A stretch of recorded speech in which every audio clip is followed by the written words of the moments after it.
Ferrari was on top of their game during the Austrian Grand Prix.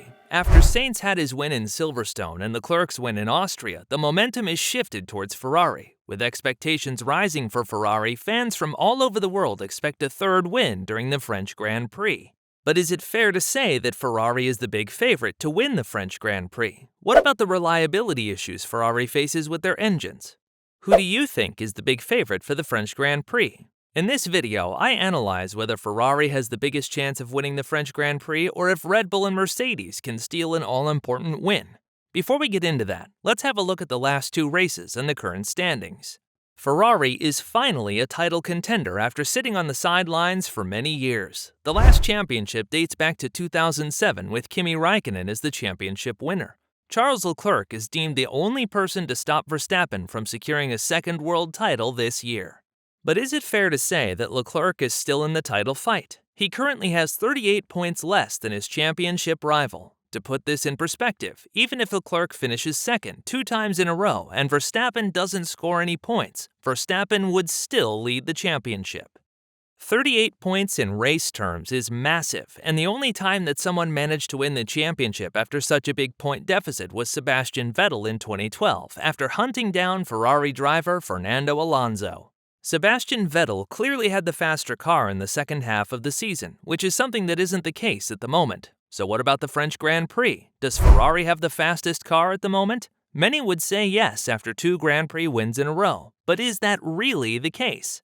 Let's look at the last 2 races to find out whether Ferrari truly has the fastest car.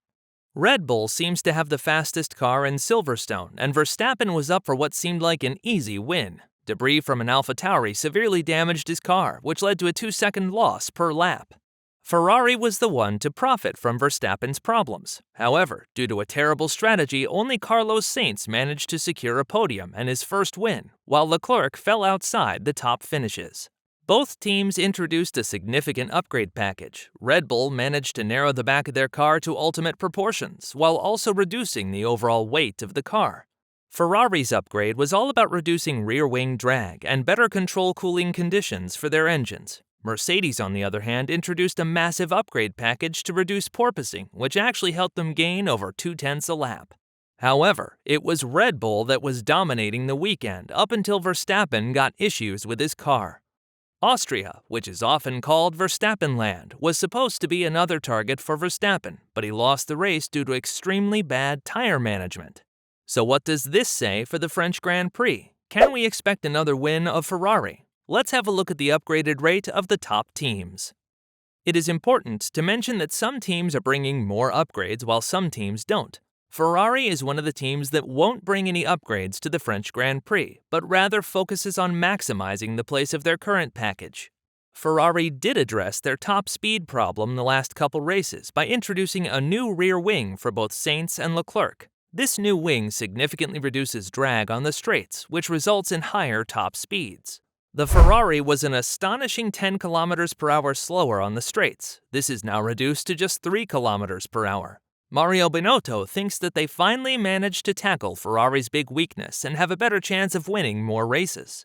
Ferrari also understands how they can manage their tires better after losing out on multiple races due to tire degradation. This all has to do with understanding their car better and optimizing their current car package.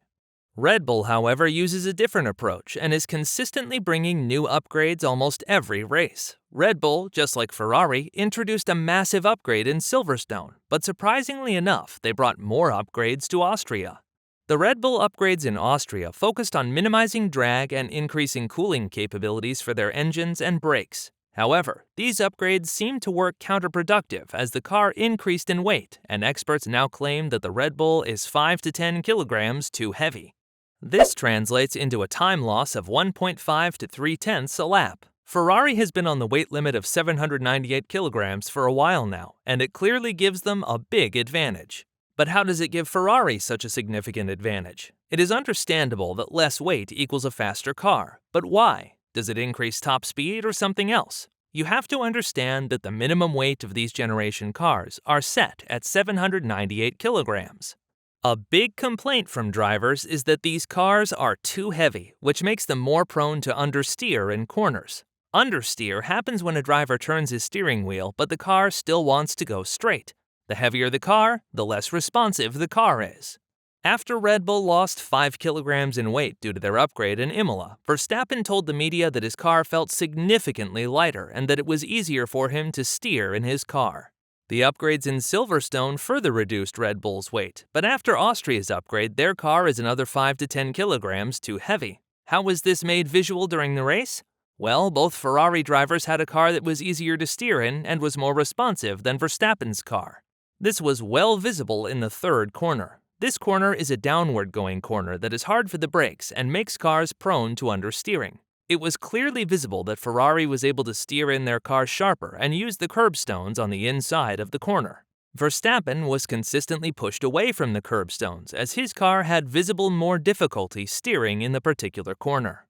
One big concern is Ferrari's engine reliability. They have significant issues with their engines, as Ferrari is the most unreliable engine manufacturer in current F1. Carlos Sainz, who lost out on a second place after his engine gave in on him during the Austria Grand Prix, said that he does prefer a fast but unreliable engine than a slower but reliable engine. It seems that Ferrari's biggest engine problem has to do with the cooling of the internal components. Ferrari's upgrades to their car often always involve a better cooling flow to better regulate engine temperatures. So far, it seems that the underlying trend is outside temperature. Whenever the temperatures rise, Ferrari has more problems with the reliability of their engines. France is set to be another extremely warm race, which can cause more issues for the Scuderia. However, upgrades might make a difference. So, will Ferrari, Red Bull, and Mercedes bring new upgrades to the French Grand Prix? Red Bull has announced that they are working on another upgrade package. They prefer to bring this upgrade to the French Grand Prix, but time and budget limitations might push this upgrade back. Red Bull has been very secretive as to the nature of this upgrade, but many experts think that Red Bull is working on introducing lighter components to their car. This should bring them closer to the minimum weight of 798 kilograms. For every kilogram that an F1 car loses, the expected time gain leads up to 0.03 of a second. If Red Bull manages to lose 5 kilograms, then this equals to a gain of 1.5 a lap. Mercedes hasn't confirmed any upgrades for the French Grand Prix, but the characteristics of the track should favor their car. The French track shows similarities to the Grand Prix of Barcelona and Silverstone, which are two tracks the Mercedes car did well on.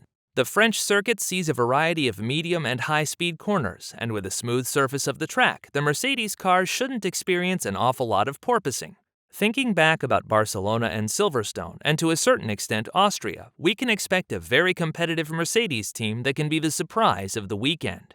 The characteristics of the track seem to favor Red Bull, with more high-speed corners than slow corners and multiple long straights. Red Bull is expected to bring more weight-reducing upgrades, whereas Ferrari is not bringing any updates and is all about maximizing their current car package. We shouldn't be surprised if Mercedes joins the fight for the Grand Prix win, as the track definitely suits their car, and with a smooth surface, porpoising shouldn't be an issue.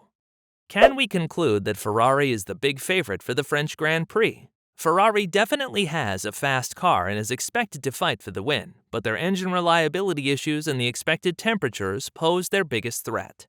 Ferrari definitely set a big step with their car performance after introducing their new rear wing. But if Red Bull does manage to reduce their car weight and gain up to 1.5 a lap, it becomes a big challenge to fight off the Red Bulls and Mercedes cars.